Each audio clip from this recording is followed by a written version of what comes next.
We have 18 folks. We have 18 people so far that have joined us. We will give it one more minute, and right at top of the hour, we'll get started. Sound good? Yep. Excited. Steven, you were going to ask a question. Go ahead. You said you were switching topics, so switch topics. Ask away. You have 30 seconds. This will be a little bit of a lead-in, but being in the industry longer than some of the rest of us here, does it feel like software is hotter than normal over the last couple months? Like that, there's just new stuff popping up all the time, or has it always kind of felt like this?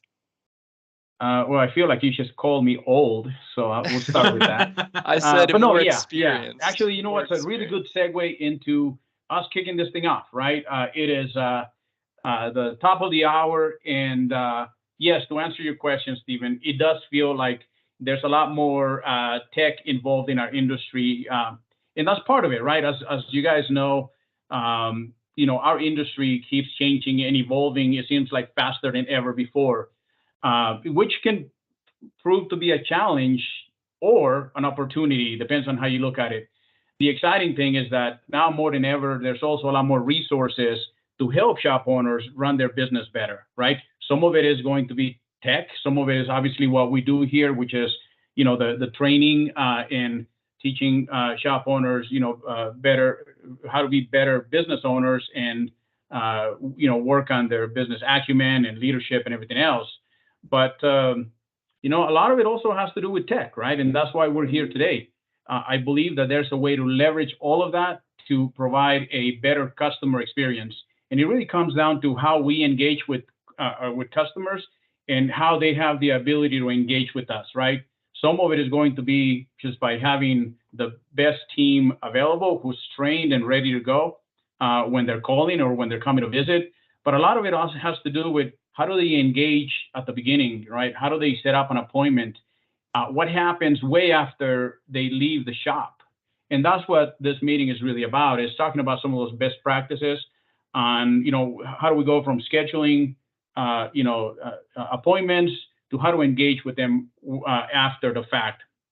I am not an expert on those, and that's why you guys are here, right? Having Auto Ops and Cinch, you guys play a huge part of that customer engagement. And I'm gonna give you guys the forum to get started. I do want to tell our audience, I am going to be keeping an eye on the chat and the Q&A. We will have a Q&A, option at the end of the presentation. However, I'm going to be looking for questions, and if I feel like they're relevant and I can interject, I may pop in and ask the question now versus waiting to the end. Depends on how it goes. So I'm going to hand it off to Gabe and Steven. Gabe from Cinch and Steven from Auto Ops to take us through this presentation. Thank you, guys. Take it away. Hey, Gabe, real quick before you jump in, can you, in 1 minute, really quick, just go over the control panel real fast? So that the people know. So exactly how to Fernando navigate. brought this up here at the end, but you can see at the top of your screens, there's an option there for chat. It's the third icon from the left, and also for Q&A. As Fernando mentioned, during the presentation, if questions come up, feel free to just click on that Q&A icon, and then you can just type in a question. I'll do a test one here, where we just say, who's excited to be here? I can see this. So I'm able to just post that Q&A here. It should pop up. Fernando's going to be watching it, and he can kind of stop the presenters, which is going to be Steven from Auto Ops and the Cinch CEO Justin. So that's the most important thing there on the control panel. 2 over, you should see raise hand. You can also do that if you'd like to make an actual comment, if your question's too long to type out, and we can unmute you and you'll be able to make that comment. So with that being said, I wanted to just kick us off here, and Justin, we can go to the next slide.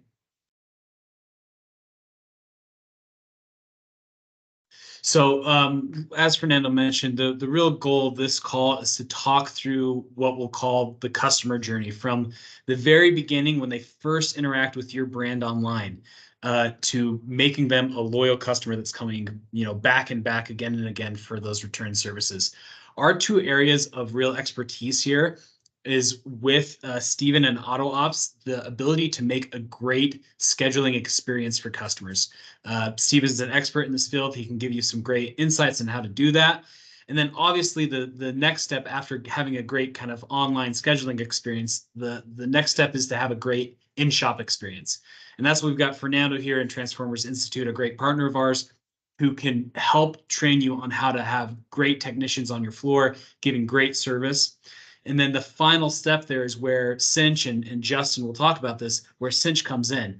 How to make sure that you are communicating with your customers in a really strategic way, a timed and targeted way. And so we're really excited to talk about kind of this whole customer journey. And I think we'll pass it off to Steven here first, who'll talk about a really great scheduling strategy. Hey, real quick, Gabe, before we go to Steven, those of you who were at the summit last year, this slide will look a little familiar because we actually had a panel on, that customer journey, if you will. And we discovered that there's over 30 touch points where either a customer is communicating with the shop, and there's like over 30 touch points where we're communicating and touching that customer. We're going to focus right now on a part of it, but this is, again, so much more to it, right? So, Steven, go ahead, buddy. Yeah. No, excited to kick it off. And really leading from that, I think a big thing for shop owners and all of us to remember is that the customer experience in dealing with your shop is beginning before they get in your shop. It's not like when they get in the door, that's when the customer experience starts. The customer experience is normally going to start online, whether that's your marketing company driving viewers to your website, to your social media. They're going to be, you have mailers out there. You're going to have all this attention. And then the key is, okay, how are we actually converting them to actually get in my shop? And for a lot of shops, this on the screen here is your way at saying, okay, they engage with my shop online. This is how I'm going to convert them. And yeah, what I'm really here to talk about today is consumers' behavior is changing, and it has been changing for the last while, that when they see these contact forms, no one's eyes are, and you can go back to contact forms for one sec, no one's eyes are really lighting up when they see one of these. No one's like, oh, I'm so excited to fill out 10 fields of information. Everyone kind of understands, my grandmother understands, when you submit one of these forms, what's it going to do? Everyone knows it's going to send the shop an email. It doesn't feel like you've booked an appointment. In other industries, and once again, online scheduling, it feels like is popular in almost every other industry other than automotive. When you book a table at a restaurant, it's not like you're waiting for an email. You're like, no, this was a great booking experience, and I feel like I booked and I'm ready to show up at the shop, ready to show up at the restaurant in that case. And that's the same feeling you want your customers to have. You want them to feel like, okay, I engaged with this shop in a way that I actually booked an appointment, so I'm done looking for other shops. I had my issue. They caught my attention digitally, and then improving the scheduling experience from a form to something that's actually integrated, intelligent, and modern is really what's going to help make sure that customer feels like, okay, I booked a real appointment and I'm coming in the shop. What it kind of currently looks like, and you can head to that next slide, Justin, is not only is a form a poor experience for the shop, for the customer, it creates a lot of operational load on you guys as the shop owners. This is kind of what the journey normally looks like. There's a customer who wants to engage. They submit a form. Form sends an email to the shop. The shop has to look at their shop management software to see if the requested times are available, call the customer back. Who knows if the time they even wanted was even available? They have a conversation with the customer. When works for you? When works for you? Does this day? Does this time? Does this 9 a.m.? 9? And then they have to, once they talk with the customer, then input that all into the shop management software. So most people have what I like to call boring contact form on their website, because it is a way to get information from a customer, but it's really adding more work on the shop. And online scheduling, if you use it correctly, is a way to say, how can we smooth that experience out? So if you want to head to the next slide there.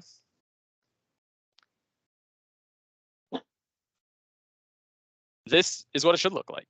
And some of the best practices we'll go over is basically, how do you engage a customer where they still have a fantastic experience? They're still going to show up at your shop, but you kind of take yourself out of that middle part. You don't need to be engaged in saying, hey, I need to be on the phone with them going back and forth about a time. It should really just be, customer has a great online digital experience similar to what's available in almost every other industry, and then they show up at your shop. And that's kind of where it goes into the second point of providing great service. providing, I still think a handshake at the door is super important. I think a friendly service advisor can do a big part in retention, but there's ways that you can change what you currently do with online scheduling where you don't have to do all that pre-interaction before they get into the shop. The goal is, let's get a viewer into a paying customer at my shop when my service advisor and team can provide that great service. That's really the goal of online scheduling, is just removing some of the parts that are not necessary. If you want to go to the next slide there. Where most of the value stems from in online scheduling is integration with the shop management software. That was really the big piece that I think, and it's kind of crazy to think, for one of the first times earlier this year, that was where we said, okay, we have a calendar where we're putting all of our appointments. We have something on our website that isn't talking to our calendar. That's an issue. That's one of the first times where it was like, well, why is this not a thing? And really what integration with the shop management software provides is three things. Is A, when you're connected with your shop management software on your website, then you can show live times to the customer because we're calculating availability and capacity based on what is in your shop management software. So not only is it saying, okay, like a maximum appointments per day, your online scheduling should be able to intelligently calculate, okay, this is a drop off in my calendar, this is a waiter in my calendar, this is how many drop off and waiters I want per time slot, this is the soonest I want a customer to be out of schedule, but if it's a new customer or if it's drop off or all these other things, I want them to be out of schedule at a different time. So yeah, there's technology these days, and AutoOps is trying to lead this in saying we are building schedule settings every time a shop owner comes to us, and it's more rare these days, is saying, hey, this is how I schedule at my shop. We build out schedule settings to really fit that. So it should be able to intelligently calculate when an appointment is available, but then we can also, in your whatever online scheduling should use, should push appointments into your shop management software. That's where you can actually see, okay, customer record, vehicle record, everything is in there like a service advisor filled it out. So the goal is customer books, appointment on my schedule like a service advisor made it, and then the customer shows up. And then kind of the third piece, and I think this is really important, and those other two are easier to understand, but in the same way we talk about how a customer doesn't want to see a contact form because they know it's not a real engaging experience, and know actually booking a live appointment, really the way to change that is use data from your shop management software to properly engage the customer.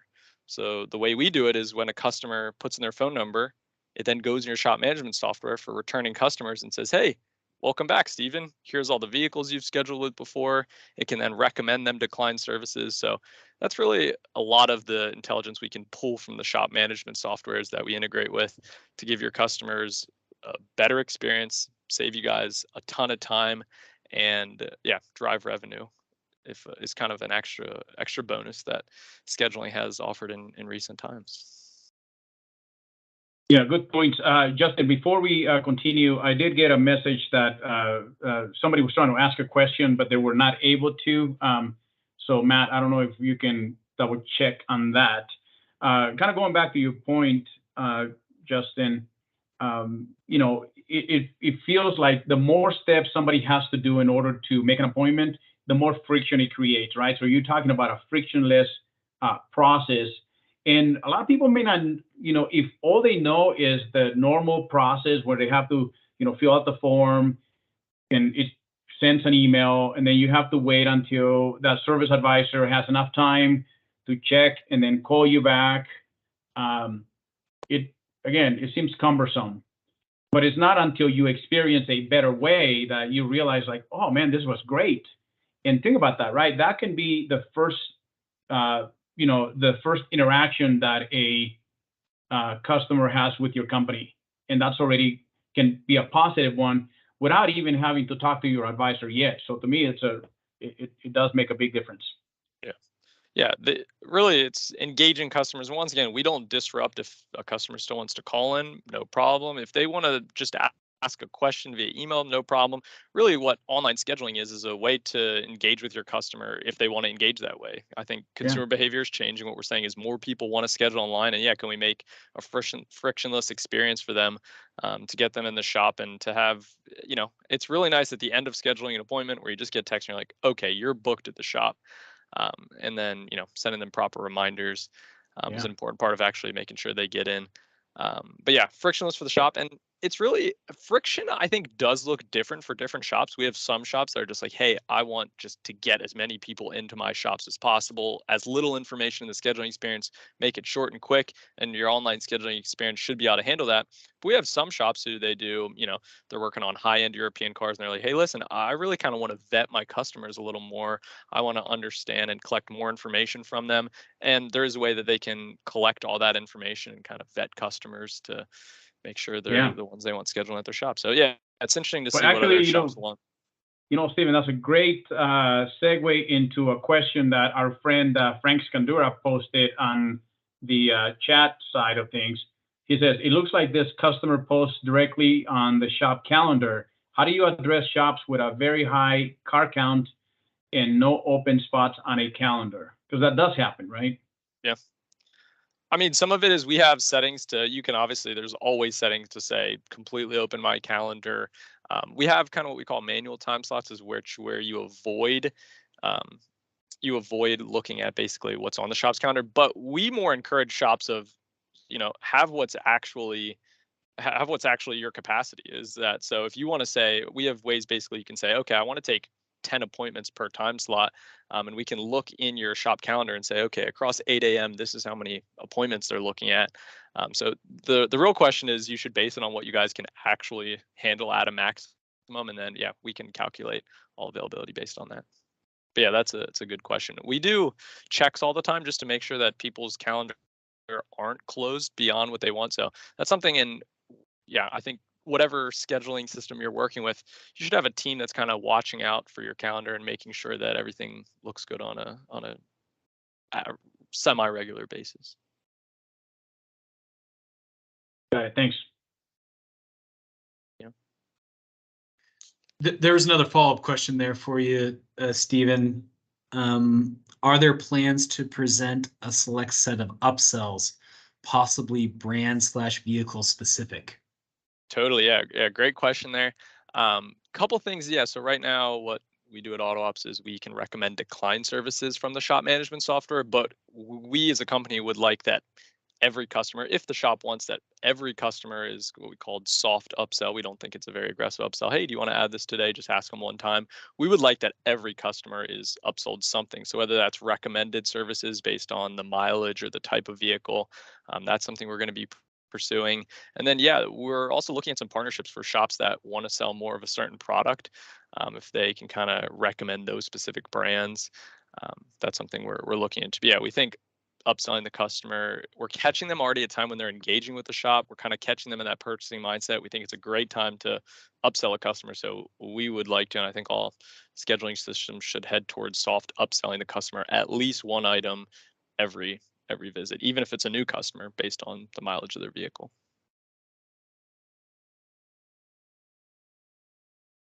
So on this slide here, this kind of, and we've talked about most of this stuff already, but just kind of looking at what you should get out of your online scheduling is obviously a good integration that intelligently understands the availability in your shop management software. To be able to define the duration of services, we also just released the ability to control availability based on hours of the shop for shops that kind of work based on hours instead of based on number of appointments. That's something we have. You should be able to have maximum caps for waiters, drop-offs, certain time slots, really good schedule settings. And then, the rest of those are kind of schedule settings that we find important. Scheduling windows, understanding the soonest a customer can schedule out, differentiating that availability based on waiter and drop off. Hey, I want drop off scheduling right away, but waiters got to wait one day out. So some of these schedule settings are really important, blocking off certain times of the day. So whatever scheduling system you're using should have really good schedule settings. And I think that kind of heads into Justin's part. So and kind of, we've been working with Cinch for a little bit. Cinch is doing some powerful stuff, and we're excited that we get to partner with someone, as we've AutoOps and any scheduling system focused on getting customers in the shop.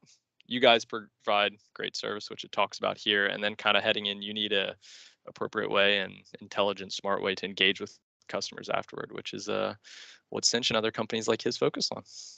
Yeah, no, that's a great segue. Thanks, Stephen.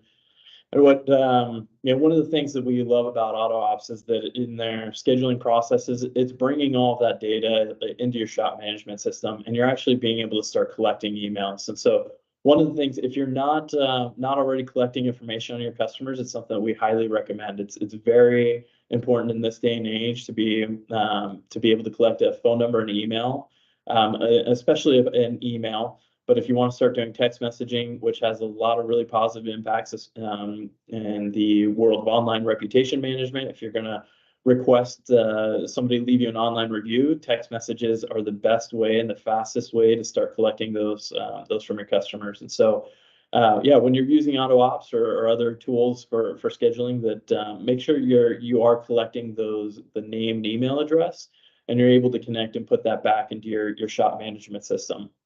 If while the customer is in the shop, you also want to make sure you're collecting correct information, right?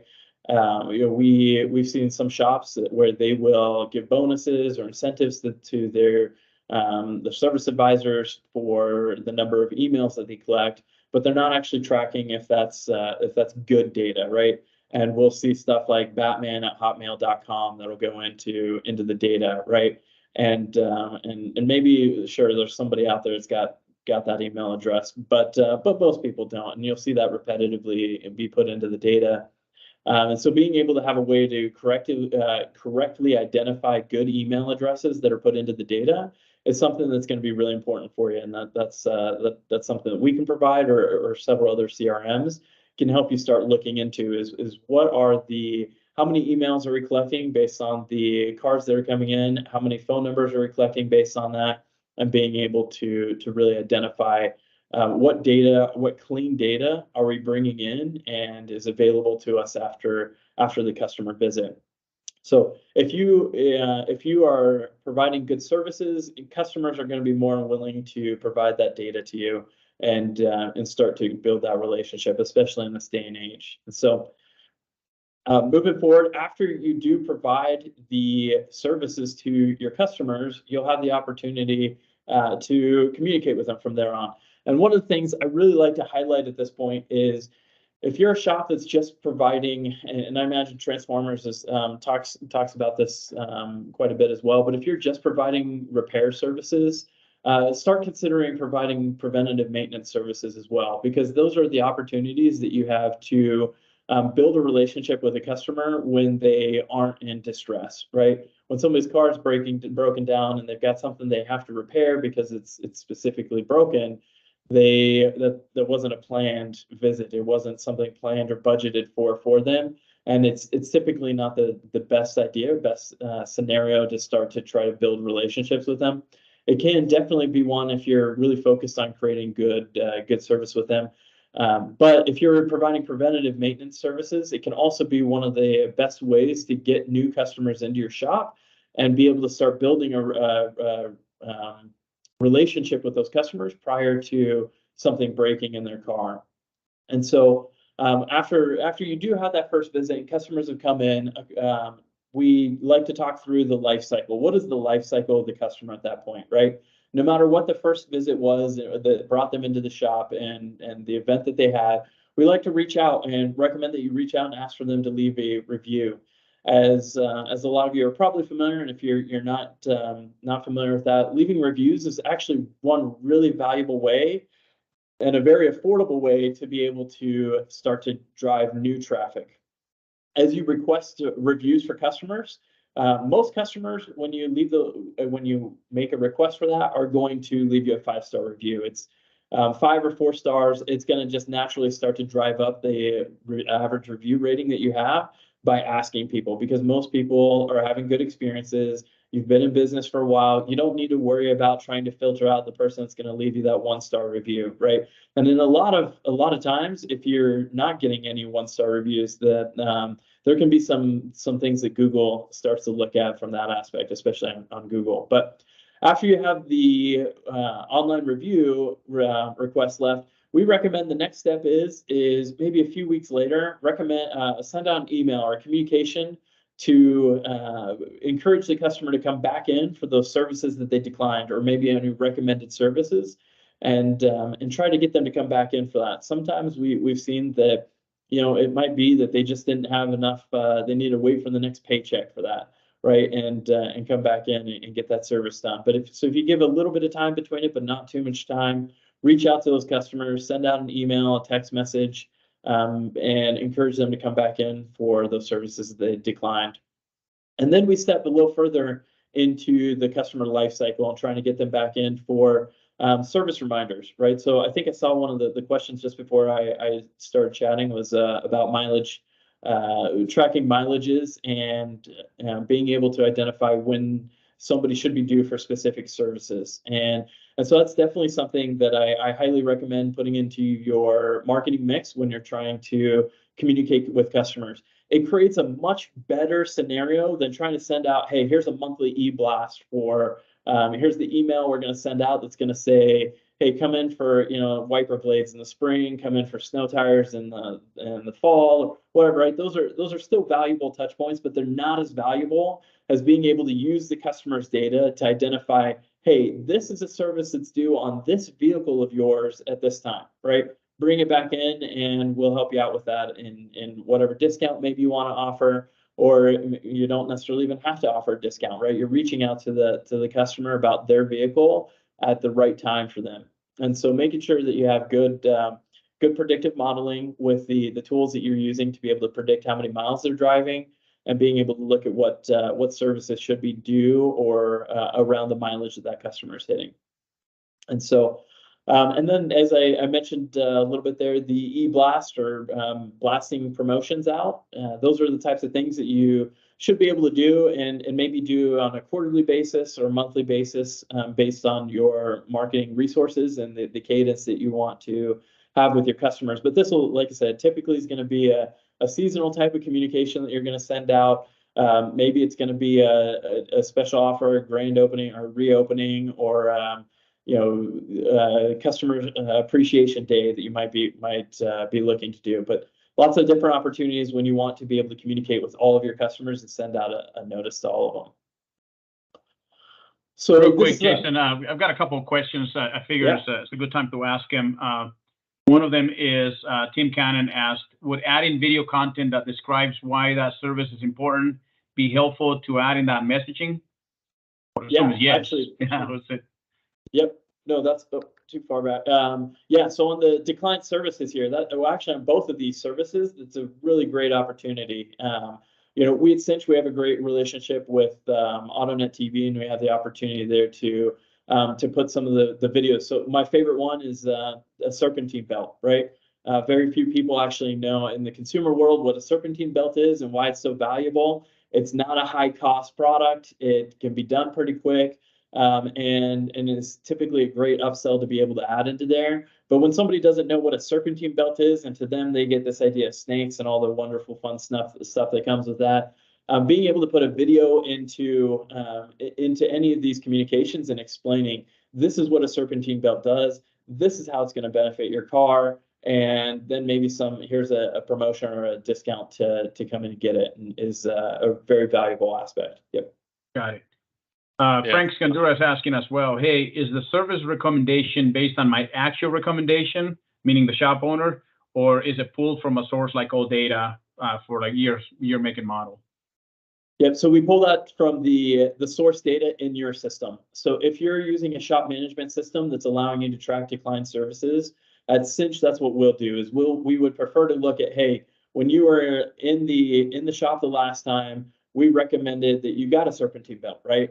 Or you got your serpentine belt replaced. And maybe we even had some communication about, hey, old serpentine belts, you could see cracking on. These new serpentine belts, you don't necessarily see some of that. So when you look in here, you're not gonna maybe recognize something that you used to recognize. And being able to explain some of that, we'll be able to pull those notes and that information out, and then plug that in based on those recommendations for that.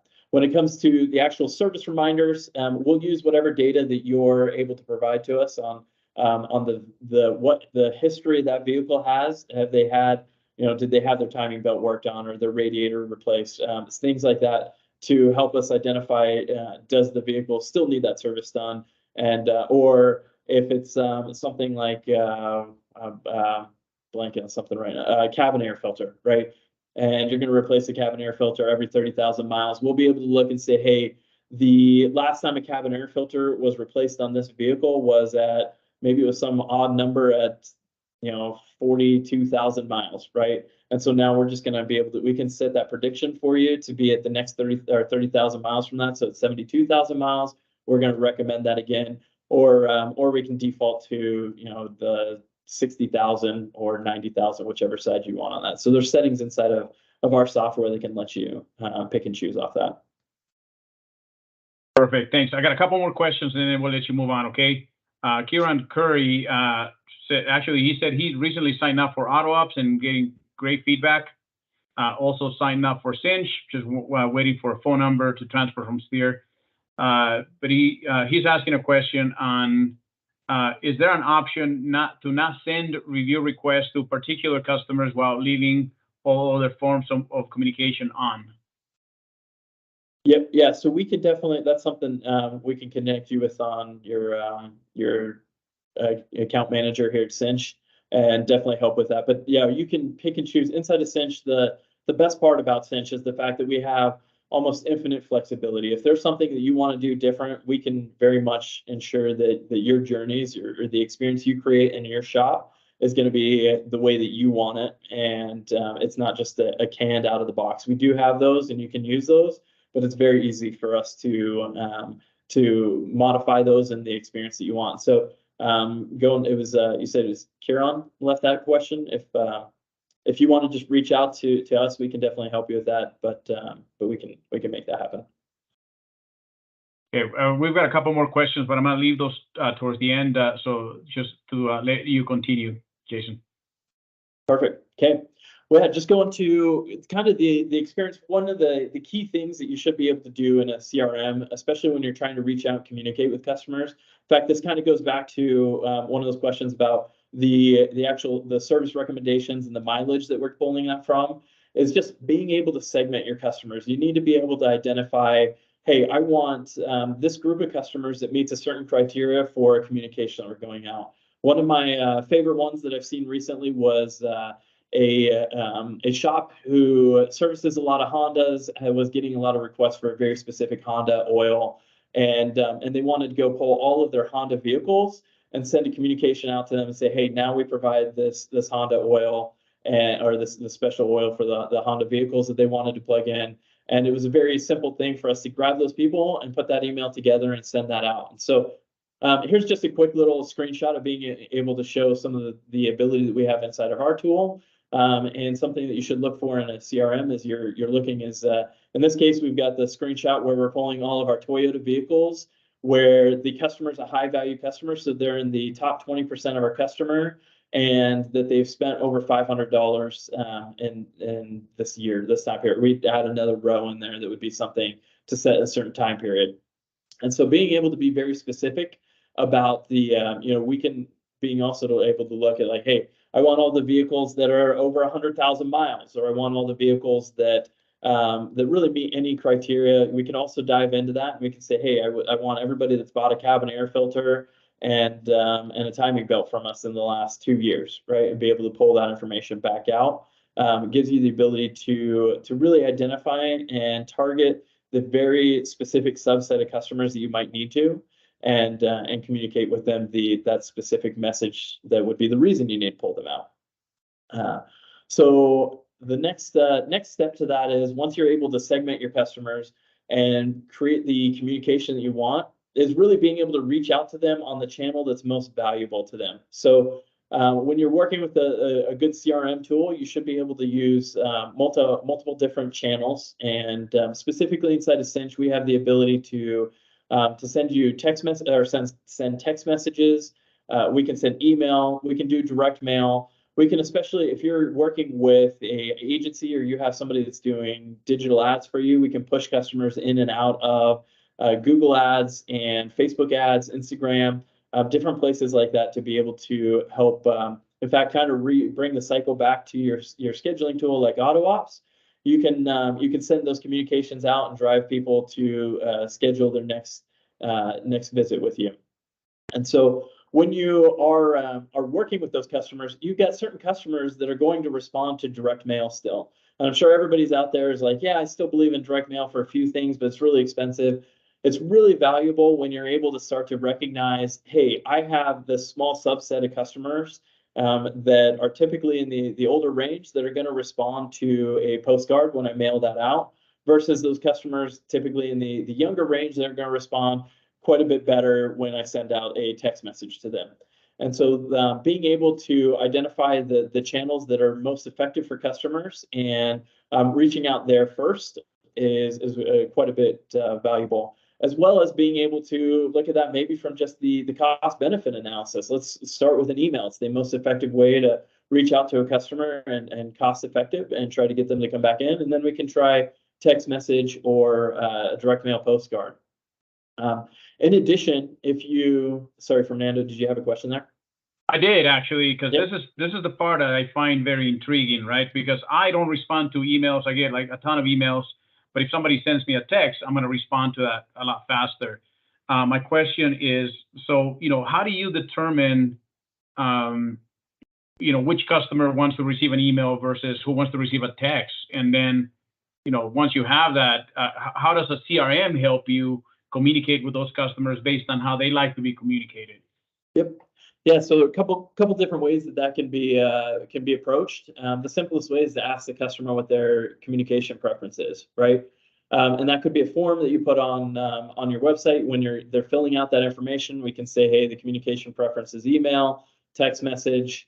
I don't recommend you give the customer the option of preferred communication as mail, but you can start by asking for it there.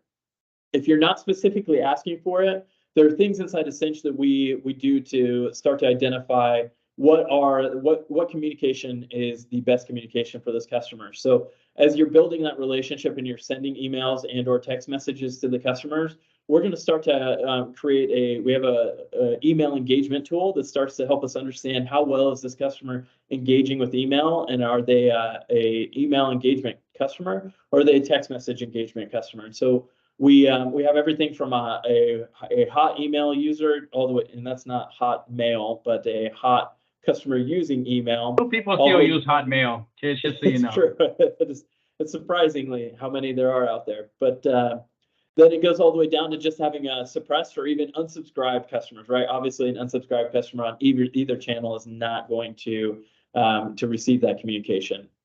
And that's actually is another point to plug in here. One of the things that you should definitely look for in text message communication, especially these days, on September 1st, the carriers all put together a very strong registration process for campaigns and communications that go out, and in order to try to stop a lot of the spam. I'm sure everybody on this call has received lots of text message spam over the last year and a half, and it just ramped up and got worse and worse. And so the carriers have put together a very strict process to try to help them regulate before having government regulations step into that. And so right now, being able to make sure that you can register your phone number, register your brand, and the campaigns that you're going to be able to send out so that they can help cut down on that is a very key thing. In doing that, you're going to also need to have a good process for opting customers in and out of text messaging. And that's definitely a process that we can really help with. And we've been able to help with a double opt-in process for almost 4 years here at Cinch, is being able to really get a valid opt-in, meet all the legal compliance that you need in your opt-in processes and your text message communications. Double opt-in process, can you expand on that? Yeah, yep, for sure. So a single opt-in was back in the day, you might have had a form on your website where somebody plugged in their phone number and you just had a checkbox that said, I authorize to receive text messages. Or maybe in your shop management system, you asked for their phone number and you said, hey, can we send you a text to this phone number? And that was okay at some point in time to just do that and send a text out to the customer. Back then, it was not as easy to send a lot of automated text messages out. And so most of the time, it was somebody just sending a text, either typing it through the computer or sending it from their phone. But then as things became more complicated more simple and to send automated text messages out, it became a need to have a double opt-in, which basically meant that the phone number that you're going to send the text message to actually sends you a text message saying it's okay to receive that, right? So instead of me going onto a website and punching in Fernando's phone number a whole bunch of times everywhere because you know, I wanted to just goof off with him, or I wanted him to get a whole bunch of text messages he didn't want, right? That was okay back at some point in time. But now what would happen is Fernando would actually have to send me a text message to the phone number that I'm going to use to communicate to him, and cue that in with something like saying something like subscribe or start, to give us a double opt-in. That's basically saying Fernando, who has possession of this phone, has sent a message to us to give us permission to send a message back to him, and that's a double opt-in. Got it. Hey, Trent asked the question that I was thinking of as well. So how does Cinch, or how would communication preferences be transferred into and read by Cinch? So, you know, how do you guys decipher what customers wants to be text message versus email, and then what happens after? Yeah, so if you're trying to transfer, I don't. That's actually a great question. I don't know that there's really a way that we could go from using another platform to using our platform and understanding that. No, I think the question is more about. I think the question is more about. All right, so you have a customer whom you've identified. Either via an intake form or the advisor said, all right, this customer likes to be. He doesn't like emails. They like text. They put that into the system. How does that get registered into Cinch? I guess. How's the sausage made? Gotcha. Oh yeah. Yep. So based on the shop management system, or where we're collecting or asking that question, we would just identify that field inside of Cinch, and we would, just like we kind of pointed out a little earlier, we can create segments of customers based off of the communication preference. So we can say, or we can check a field in our software. We have, excuse me, in our software we have the ability to create these workflows that establish how that communication goes out. And we can essentially just ask before that, and we can say, hey, if the communication preference in this field is text message, then we're going to send the text message. If it's email, we're going to go ahead and send the email. We can also set that up to where it just says, hey, if it's text, let's send the text first, and we're going to wait a couple days and see if they came back. And if they didn't come back in, we can either send a reminder to follow-up text, or we can send another email at that point. So definitely gives a flexibility, but we would just look to where you are collecting that field and use that data from there. Perfect. And then Sarah and Matt. Hey, I had a meeting with them yesterday. Hi, Sarah and Matt. They were asking if is Cinch able to make communications match a shop's branding, so it doesn't Absolutely. look like All right. Okay.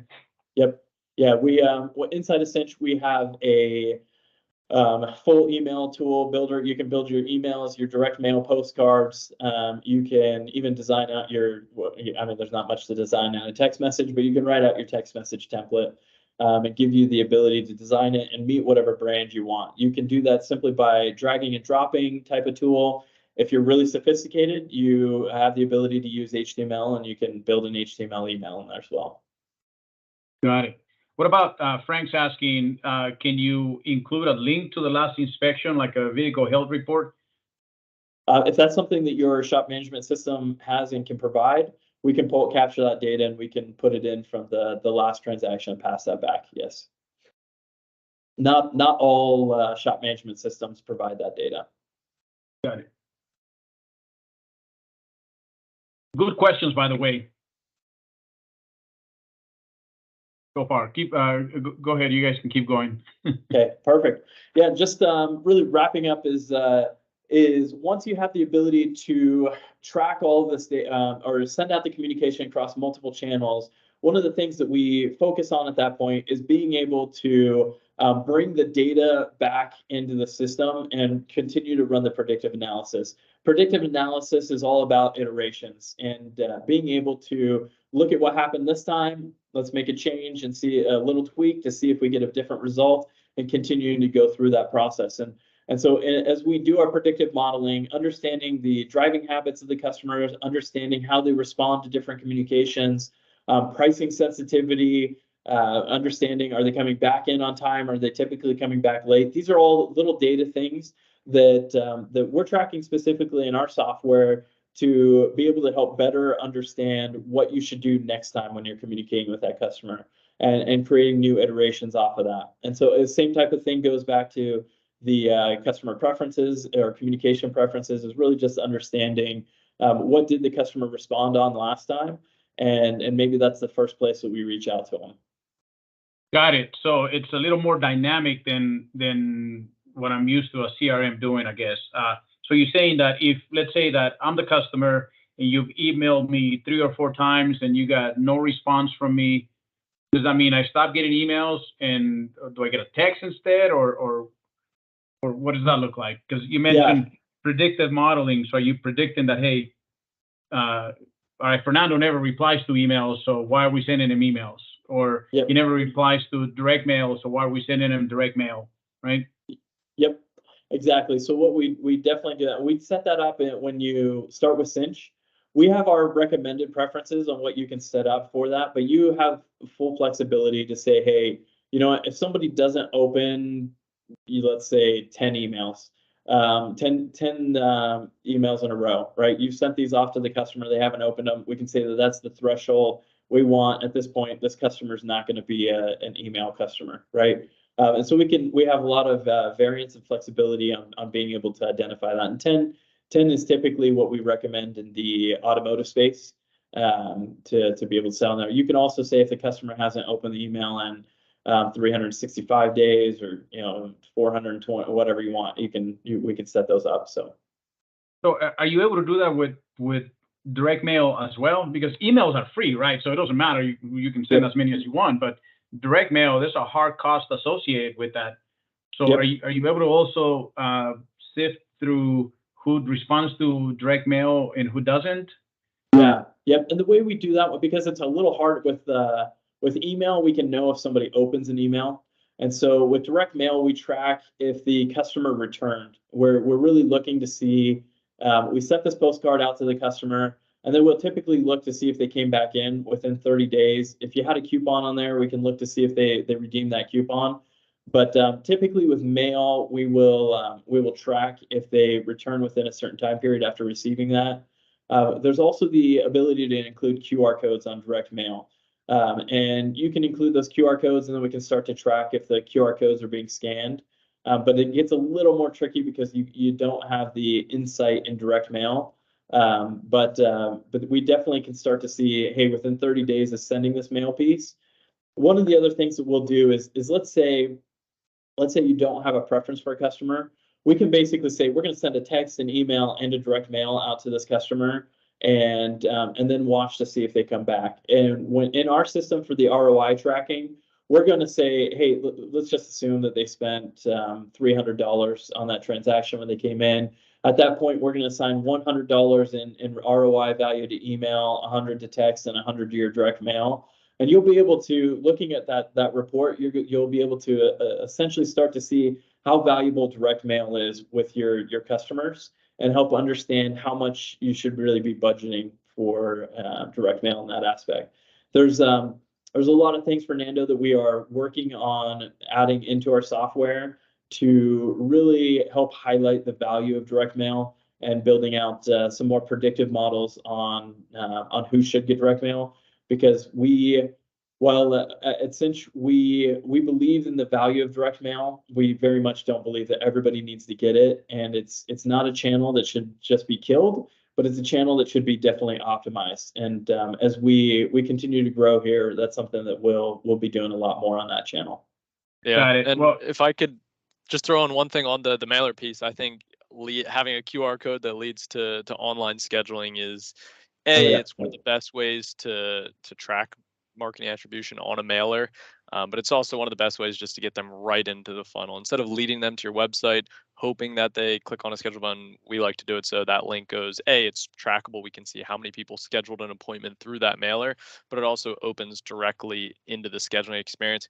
We're also working on, and this is something we like being very clear about things we have versus don't have. This is not available yet, but we're working on, can we deep link into that? So if you want to have a coupon on the QR code and we know the customer that we're sending it to, can we already have their information? Can we already have it tied to a coupon, understand the service they're going to be scheduling for, especially working with people who are as detailed as Cinch? That's some of the stuff we're excited to get into. That's great. So it's almost like creating your own ecosystem with your clients, right? It feels that way. Yeah. Hey, my brother Dustin Brown asked a question that I think a lot of people ask when it comes to investing in marketing or any type of software, which has to do with ROI, right? So he's asking, how do you measure success and show your product improved over what a shop was doing previously? So what sort of KPIs do you use, or how do you track that? Hey, because of Cinch, because of auto ops, it's actually making a difference. Yeah.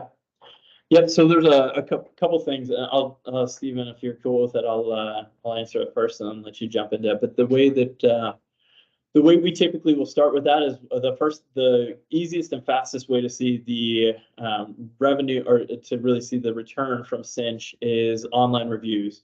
So most of our customers will see at least double the number of reviews that they were getting before, and because we're connected to your Google account specifically, we can see what your history was, and then as you start to use Cinch, we can see that climb.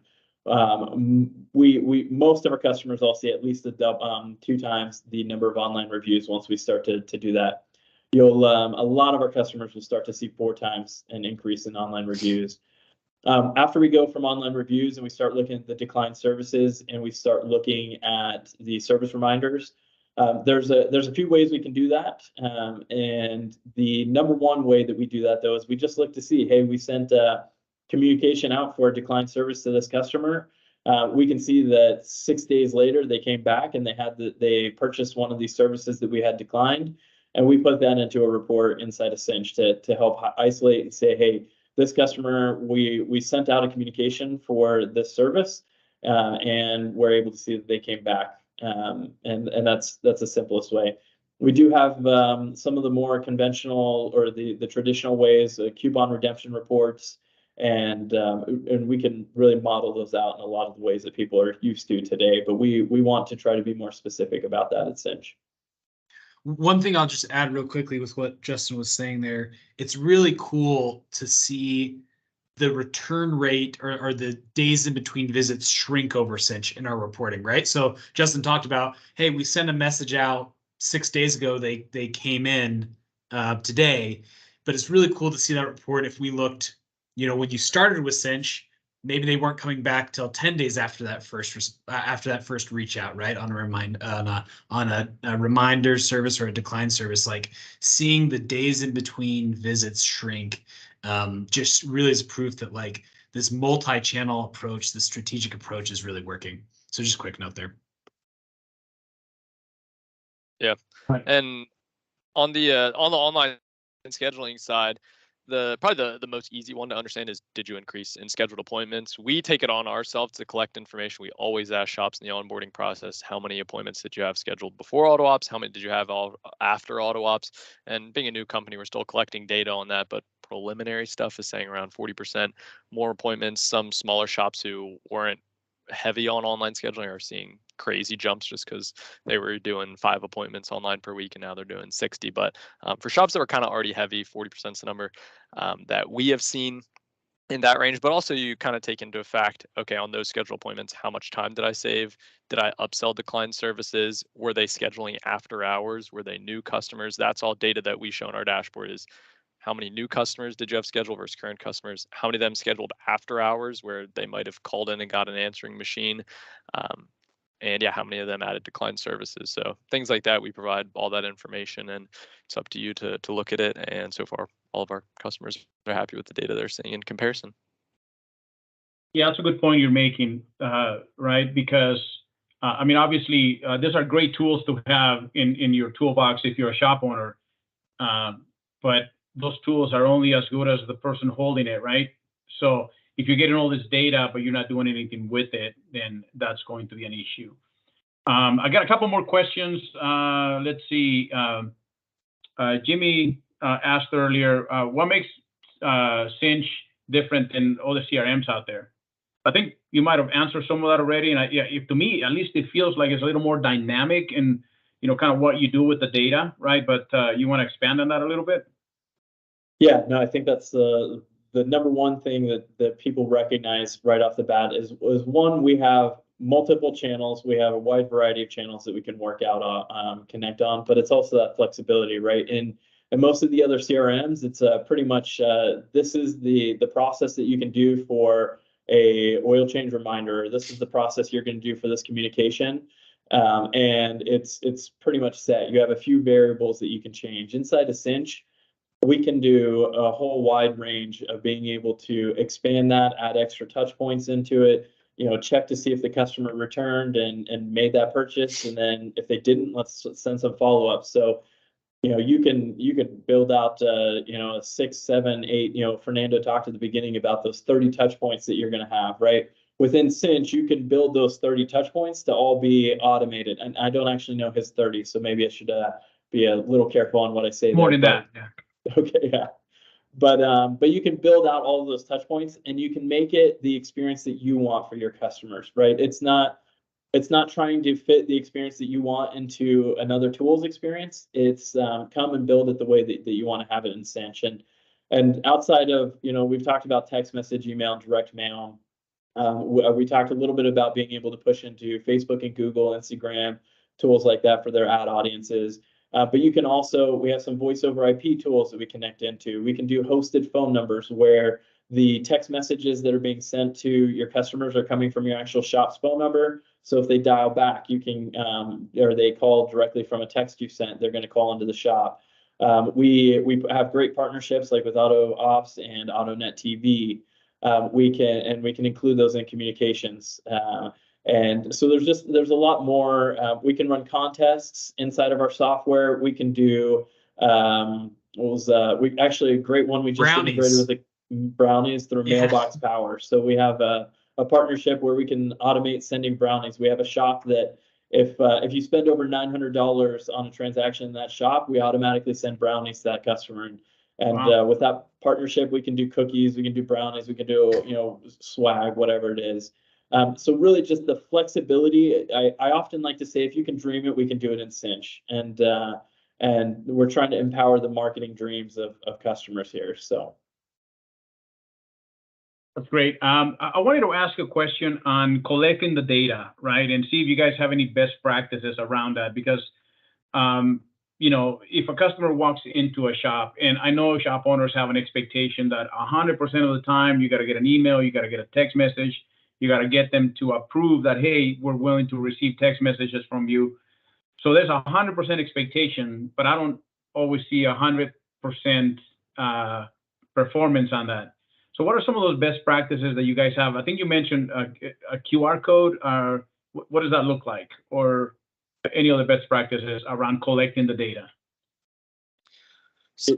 Yeah, go ahead, Stephen. Yeah, you're great. Yeah, I was just gonna say some of it depends on the one thing you always want to be careful about is kind of heading back to the friction is how much of the information do you want to collect before they actually come in your shop? How much information would you rather collect in the shop so you don't risk kind of being off-putting in the scheduling process? And then how much are you okay with collecting after? Something that we are working on right now, and some shops even do this themselves before we have it built out, is that saying, hey, I want to get the actual booked appointment with kind of the bare minimum information I need, and then kind of like a post-booking survey to try to collect more information that you need, so that you never risk losing the lead over collecting information. I would say what we've seen is that home address maybe is the one thing that can add maybe a little too much friction in the scheduling experience. I think email, phone number, I think all that stuff is good to collect upfront and very important on when you're getting into the retention side of things. Home address has seemed for us like if it's worth maybe losing a lead to collect an address from mailer that you could send later, that's something that the shop can decide with kind of their marketing team. But for most things, I think everything except a home address is good to get beforehand. Yeah, that's a good point, right? I think most customers are okay providing that their address when they're at the shop. It's almost expected. They know it's going to happen. But if you're having to they may not want to punch all that information in at the beginning when they're just trying to book an appointment, right? Yeah. But hey, we have 2 minutes left. I do have a couple more questions. One of them, Jay for Rick was asking, what reports do you see days between visits in? In Cinch, I'm assuming then? I assume, yeah. Yeah. So the days between visits, or the visit trend, is on the actually on the customer record. So you'll see that on the customer record under I think it's just called Visit Trends Day. So it's a little different than what Gabe was saying. You'll see there's 2 places you're thinking. So the Visit Trend Day will tell you what the trend is when a customer typically comes back. And then on our multi-channel attribution report, there's the number of days between the communication and the return. So those are two different numbers there. Perfect. All right. Hey, we are almost out of time. Any last words of wisdom from the panel? Only other thing I was gonna throw in there, we talked a little bit how we don't get into the marketing side. One thing that you can do on the scheduling side to get more viewers is there's now companies like AutoOps where you can schedule directly through Google Search and Google Maps. So just another good place to get visitors seeing your products. And yeah, there's also on the marketing side, I know Transformers has some stuff on that. I know we didn't cover, but they do a great job at driving viewers to shops, and I've seen some of their work on MSOs, and it's solid. That's great. I was hoping you would say that about the ability to book directly from Google. Yeah. Go ahead. I'll make one quick plug here. We'll follow up with an email just of a recording of this webinar and links to both AutoOps and Cinch. If you guys want to learn more, do a demo, just to understand more of what our services can bring to your shop. Yeah. Look for that. Got it. Yeah, and I was just going to last little shout out to Transformers. Just coaching groups make this work of understanding vendors and where they actually can provide value a lot easier. So thanks for doing this for your owners. Appreciate that. It's actually, that's how I was going to close. So Cinch and AutoOps are they're going to be at our summit in Cancun, November 28th. So if you haven't signed up, you still have a chance to do it. The point I was going to make with that is, though, that we at Transformers like to engage with vendors and companies that either they provide a service or a product that helps our customers run their business better. And I'm a big fan of any company that helps improve the industry, and that's why Cinch and AutoOps are also invited to our summit. So I will be seeing you guys there. Thanks everyone for your time, and let's have a productive week where we sell a lot of service. Thank you all. See ya. Yep. Thank you.